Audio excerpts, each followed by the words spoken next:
Every crime tells a story, but some stories hit too close to home.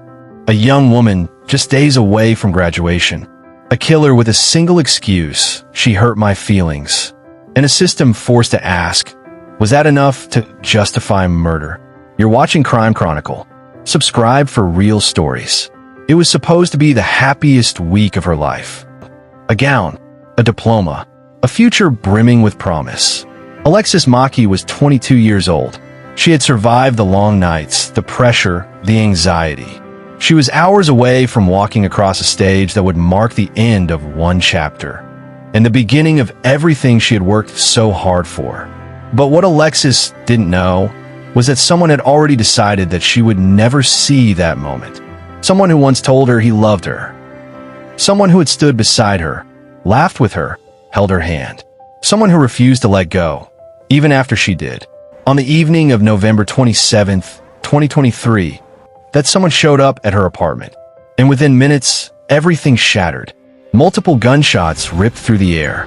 A neighbor's frantic 911 call pierced the silence. She was found alone, on the floor, bleeding, lifeless. No sign of struggle, no warning, just gone. The man who pulled the trigger? He didn't run. He didn't hide. He made a call of his own, confessing to what he'd done. But when police asked why, his answer left investigators frozen. She hurt my feelings, he said. That's all it took. One sentence to justify taking a life.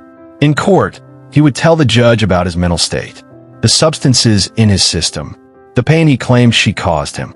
But what about the pain he left behind? This is not just the story of a relationship that ended. It's the story of a bright young woman whose light was extinguished in cold blood, in the place she felt safest by the person she once trusted most. And tonight, we uncover everything. What led up to that night? The red flags no one saw, or everyone ignored. The moment when control turned to obsession, and the questions still haunting her family. Could this have been prevented? This is the story of Alexis Mackey. Long before the headlines, long before the sirens, there was just Alexis. Alexis Mackey, 22 years old, born and raised in Illinois. She wasn't famous. She wasn't loud. She wasn't looking for attention. But to the people who knew her, Alexis was unforgettable. A daughter, a sister, a friend, a girl who could light up a room without saying a word. She loved dogs, coffee shops, crime shows, and late-night study sessions with her closest friends. The ones who still leave messages on her voicemail just to hear her voice.